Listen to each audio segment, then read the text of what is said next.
globalisasi seperti saat ini, perkembangan teknologi dan informasi begitu pesat. Perkembangan teknologi tidak hanya terjadi di bidang ilmu pengetahuan saja, namun diciptakan juga untuk mempermudah kehidupan manusia. Namun, perkembangan teknologi pun mulai memasuki dunia anak-anak, seperti PlayStation, game online, game HP, game handphone, dan remote control. Madrasah Ibtidaiyah sebagai institusi formal tidak hanya berperan dalam mengembangkan kemampuan akademik saja, namun juga kemampuan lainnya seperti keterampilan sosial dan emosi. Hal ini sejalan dengan yang diutarakan oleh Justiana, bahwa kemampuan dasar yang harus dimiliki anak tidak terbatas pada kemampuan membaca, menulis, dan berhitung saja, tetapi juga kemampuan intelektual, pribadi, dan sosial. Pentingnya siswa menguasai keterampilan sosial tidak diikuti dengan penyusunan program pendidikan yang dapat mengembangkan hal tersebut. Program pendidikan hendaknya tidak hanya berbasis pada penguasaan akademik, sebab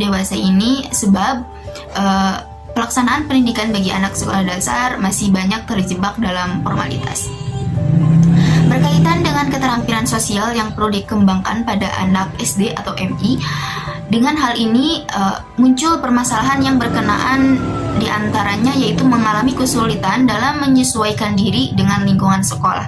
Tidak dikuasainya keterampilan sosial pada anak akan mempengaruhi proses belajar mengajar serta iklim yang ada di suatu kelas atau psychological atmosphere.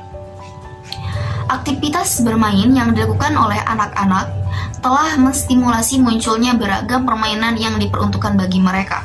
Secara umum, kita dapat mengklasifikasikannya ke dalam dua jenis, yaitu permainan modern dan permainan tradisional. Fenomena efek negatif permainan modern telah mengarahkan suatu pemikiran untuk kembali lagi ke dasar atau back to basic, untuk lebih memperkenalkan anak-anak usia dini pada jenis permainan tradisional. Dari hasil analisis yang dilakukan oleh Ida Purnomo, dikatakan bahwa mainan modern selain berbiaya tinggi juga rentan terhadap masalah. Selain itu, mainan modern seperti video game dan game watch lebih banyak bermain statis. Anak lebih banyak bermain sendiri sehingga sering membuat mereka tidak perlu pada lingkungan. Akibatnya, aspek sosial anak kurang atau tidak berkembang.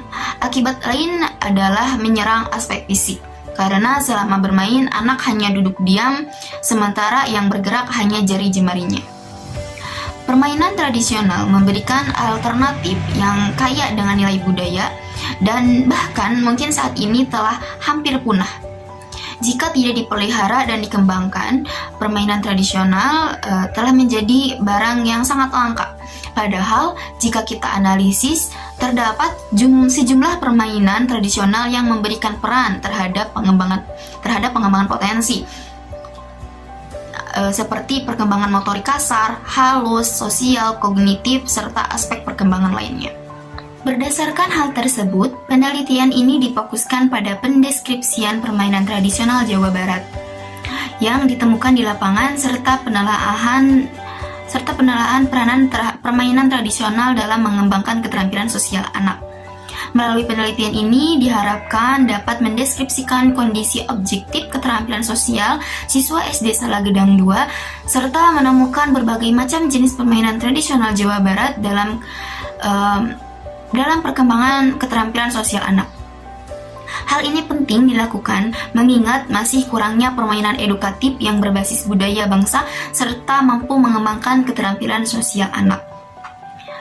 Dalam penelitian ini terdapat rumusan masalah, yaitu berdasarkan latar belakang yang sudah dijelaskan tadi, maka peneliti dapat memperoleh rumusan masalah, yaitu apakah terdapat pengaruh terhadap peningkatan hasil belajar siswa setelah menggunakan metode permainan tradisional pada mata pelajaran IPS materi keterampilan sosial, dan tujuan Tujuan masalahnya yaitu peneliti ingin mengetahui bagaimana pengaruh metode permainan tradisional terhadap peningkatan hasil belajar siswa pada mata pelajaran siswa materi keterampilan sosial. Halo, assalamualaikum warahmatullahi wabarakatuh. Perkenalkan, saya Yoshiwa Nuraini. Di sini saya akan menjelaskan tentang kajian teori yang di dalamnya itu ada penjelasan tentang permainan tradisional. Permainan tradisional atau biasa disebut dengan permainan rakyat, yaitu permainan yang dilakukan secara turun-temurun dan merupakan hasil dari peninggalan budaya lokal yang di dalamnya banyak terkandung nilai-nilai pendidikan yang termasuk yaitu nilai budaya serta dapat menyenangkan hati yang memainkannya. Adapun manfaat dari permainan tradisional untuk peserta didik yaitu yang pertama, anak akan menjadi lebih kreatif. Dalam permainan tradisional ini biasanya dibuat langsung oleh para pemainnya. Dan yang kedua, saya akan menjelaskan tentang macam-macam permainan tradisional yang digunakan. Nah, yang digunakan kemarin di observasi kemarin kita menggunakan permainan orai-oraian. Permainan orai-oraian itu merupakan permainan yang dilakukan dengan cara menyerupai cara berjalannya ular. Nah, langkah-langkah dalam permainan orai-oraian ini sendiri yaitu yang pertama dilakukannya dengan mulai barisan berjajar ke belakang seperti ular gitu. Ular kan panjang. Nah, yang kedua yaitu permainan donal bebek. Permainan donal bebek itu dilakukan dengan menggunakan formasi melingkar atau lingkaran besar seperti itu. Ini memerlukan teras yang luas atau ruangan yang luas untuk melakukan permainan tersebut. Nah, langkah-langkah dalam permainan ini yang pertama yaitu permainan dengan minimal 2 pemain, membuat lingkaran kecil dan mendengarkan tangan dengan permainan sebelahnya. Lalu yang kedua, nyanyikan dimulai dengan donal bebek maju 1 langkah. Lagunya itu donal bebek maju 1 langkah, mundur 3 langkah, 1, 2, 3. Dengan langkah kaki mengikuti trik tersebut atau lagu tersebut. Yang ketiga yaitu setelah itu para pemain bermain hompimpa dengan nyanyiannya. Nah, lalu yang keempat yaitu permainan yang menang akan mendapatkan 1 kali kesempatan untuk menginjak kaki temannya sendiri.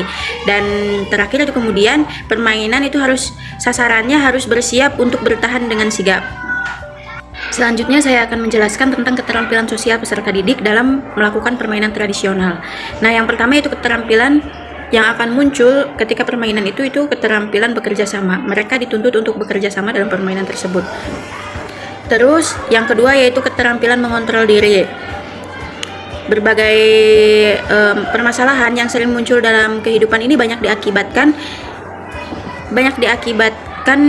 oleh ketidakmampuan seseorang yang mengontrol diri. Seperti itu. Kontrol diri merupakan kemampuan seseorang untuk mengendalikan dirinya agar tidak merugikan orang lain, seperti itu. Yang terakhir saya akan menjelaskan karakter yang dapat diterapkan dalam permainan tradisional. Sikap atau karakter yang dikembangkan melalui permainan tradisional ini meliputi yaitu pertama nilai-nilai kebersamaan. Permainan tradisional juga membutuhkan rasa kebersamaan, seperti itu. Karena yang kedua yaitu kejujuran. Karena dalam permainan tradisional kejujuran itu penting. Yang namanya permainan itu ada menang dan kalah dan itu harus jujur dalam melakukannya. Dan yang ketiga yaitu nilai sportivitas. Nilai sportivitas juga bisa diperoleh anak-anak melalui pembiasaan mengikuti aturan yang ada dalam permainan tradisional tersebut. Misalnya itu anak terbiasa bermain sportif, maka anak akan memiliki nilai sportivitas yang tinggi dengan sendirinya. Seperti itu. Dan yang keempat yaitu nilai solidaritas. Nilai solidaritas bisa dimaknai sebagai perasaan setia kawan atau kerjasama yang erat gitu antara satu dengan yang lainnya. Contohnya yaitu ketika bermain, teman sekelompok akan menerima kekalahan dan akan saling menghibur satu sama lain dalam kelompoknya ketika mereka mengetahui bahwa mereka telah kalah. Seperti itu. Selanjutnya itu ada langkah-langkah prosedur yang kami lakukan ketika observasi. Rencananya pengumpulan data observasi ini akan kita lakukan menggunakan tes dan dokumentasi. Tes yang digunakan adalah tes tulis, di mana setelah pembelajaran yang menerapkan metode bermain siswa akan diberikan lembar soal yang berisi 10 soal untuk mengetahui sejauh mana pemahaman siswa mengenai materi keterampilan yang sudah dipelajari dengan menggunakan metode bermain tadi. Langkah-langkah dalam pelaksanaan pembelajaran materi pecahan dengan metode bermain adalah sebagai berikut. Yang pertama yaitu guru melakukan apresiasi bisa dengan ice breaking. Dan yang kedua yaitu guru melakukan tanya jawab sesuai dengan materi yang akan diajarkan. Dan yang ketiga, guru membagi siswa menjadi beberapa kelompok. Dan yang keempat yaitu guru mencontohkan permainan yang digunakan atau dihubungkan dengan materi pembelajaran yang kami ajarkan. Dan yang kelima yaitu anak-anak memperhatikan guru yang sedang menjelaskan materi yang akan diajarkan menggunakan metode permainan tersebut. Dan yang keenam yaitu para siswa mencoba permainan yang telah dicontohkan oleh guru secara berkelompok dan bergantian. Lalu yang terakhir yaitu guru memberikan soal latihan sebanyak kurang lebih itu 10 soal untuk mengetahui hasil belajar siswa melalui penerapan permainan yang sudah kita lakukan tadi, yaitu permainan tradisional. Sekian dari saya, kurang lebihnya mohon maaf. Assalamualaikum warahmatullahi wabarakatuh. Assalamualaikum warahmatullahi wabarakatuh. Saya Tita Rosita akan menjelaskan tentang hasil dan pembahasan proyek mini riset kelompok 10. Penelitian ini dilakukan di SDN Salagedang 2 di Jalan Salagedang, Kecamatan Salagedang, Kabupaten Majalengka. Penelitian ini juga dilaksanakan di kelas 5 yang berjumlah 30 orang. Dan penelitian ini juga dilaksanakan pada hari Sabtu tanggal 14 Mei 2022. Nah, sebelum kelompok kami melaksanakan penelitian, kami mewawancarai guru wali kelas 5 yaitu Ibu Hajah Nani SPD. Nah, berdasarkan hasil wawancara yang telah dilaksanakan dengan Ibu Hajah Nani wali kelas 5, dapat diketahui bahwa materi keterampilan sosial itu telah diajarkan di kelas 5, tetapi hanya dasarnya saja, belum secara keseluruhan. Nah, dalam menyampaikan materi tersebut, Ibu Nani hanya menggunakan metode pembelajaran ceramah. Nah, dalam menyampaikan materi pelajaran IPS materi keterampilan sosial ini, kelompok kami menggunakan metode permainan tradisional, serta memberikan pretest dan juga posttest yang bertujuan untuk mengetahui seberapa pengaruh permainan tradisional dalam pembelajaran IPS materi keterampilan sosial tersebut. Nah, data nilai hasil belajar IPS pada kelas 5 yang diperoleh melalui pretest dan posttest terhadap 30 orang tersebut yaitu pada tabel berikut ini. Nah, data hasil belajar siswa yang diperoleh melalui nilai pretest dan posttest dapat dijadikan acuan dalam melihat peningkatan hasil belajar IPS materi keterampilan sosial tersebut yang dapat dilihat pada tabel yang tadi. Nah, dari data nilai tersebut dapat diketahui bahwa nilai rata-rata nilai posttest lebih tinggi dibandingkan dengan nilai rata-rata pretest. Maka dapat disimpulkan bahwa peningkatan rata-rata skor nilai posttest lebih besar daripada nilai pretest. Adapun pembahasan proyek riset kami yang kami temui di SDN Salagedang 2 yaitu ternyata penggunaan permainan tradisional ini lebih efektif dibandingkan dengan metode ceramah. Karena di samping itu metode permainan tradisional ini dapat meningkatkan aktivitas belajar siswa dan hasil belajar siswa pada 5 aspek, yaitu yang pertama ada nilai kebersamaan, kejujuran, sportivitas, solidaritas, dan kepemimpinan. Dari hasil penelitian yang tadi dapat diketahui bahwa siswa kelas 5 SDN Salagedang 2 telah menunjukkan keterampilan sosial dalam hal kebersamaan, kejujuran, sportivitas, solidaritas, dan kepemimpinan.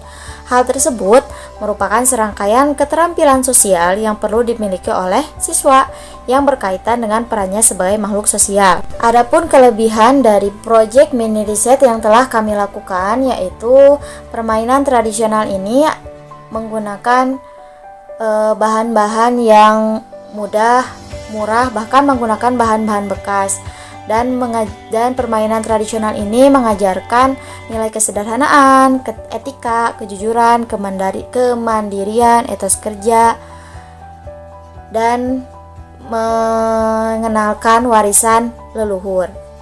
Adapun kekurangan dari permainan tradisional yang telah kami lakukan yaitu ada hal-hal yang berbau porno, jorok, dan penggunaan bahasa yang cenderung kasar. Efek psikologis yang muncul pada saat anak-anak melakukan permainan tradisional ini adalah menyenangkan. Mereka sangat enjoy, relax, spontan, dan humoris. Hambatan-hambatan yang terjadi saat pelaksanaan proyek mini riset yaitu pemahaman orang tua dan guru yang kurang mendukung serta menganggap bahwa permainan merupakan hal sepele atau bermain hanya diperuntukkan bagi mereka yang bermasalah. Kemudian guru-guru di sekolah SDN Salagedang 2 juga mengalami kesulitan untuk mengimplementasikan bermain ke dalam proses pembelajaran. Dan mereka menduga bahwa permainan tradisional yang dilakukan mungkin akan mengganggu aktivitas pembelajaran karena dapat menimbulkan kebisingan dan juga keributan. Padahal permainan tradisional ini setelah kami lakukan ternyata dapat meningkatkan hasil belajar siswa dan mereka menjadi lebih semangat untuk belajar. Kemudian hal-hal yang menarik juga yang ditemukan saat kita project mini riset yaitu peserta didik yang sangat bersemangat sekali dan sangat berantusias ketika kita melakukan permainan tradisional ini. Kemudian peserta didik juga ada yang masih terlihat malu-malu ketika disuruh maju ke depan, tapi kita maklumi. Kemudian peserta didik melakukan permainan sesuai dengan aturan dan peserta didik pun merasa ternyata permainan tradisional ini lebih menyenangkan daripada game online yang ada di HP. Jadi kesimpulannya berdasarkan hasil dan pembahasan yang telah didapatkan oleh kelompok kami dapat disimpulkan bahwa terdapat pengaruh permainan tradisional terhadap hasil belajar siswa dalam pembelajaran IPS materi keterampilan sosial di kelas 5 SDN Salagedang 2. Kemudian berdasarkan data hasil pretest dan nilai post-test dalam pembelajaran IPS menggunakan metode permainan tradisional ini, sehingga metode permainan tradisional pada materi keterampilan sosial dapat dikatakan efektif dalam meningkatkan hasil belajar siswa. Nah, mungkin itu saja yang dapat saya jelaskan tentang hasil dan pembahasan proyek mini riset kelompok 10. Semoga bermanfaat dan dapat dipahami. Kurang dan lebihnya mohon maaf. Wassalamualaikum warahmatullahi wabarakatuh.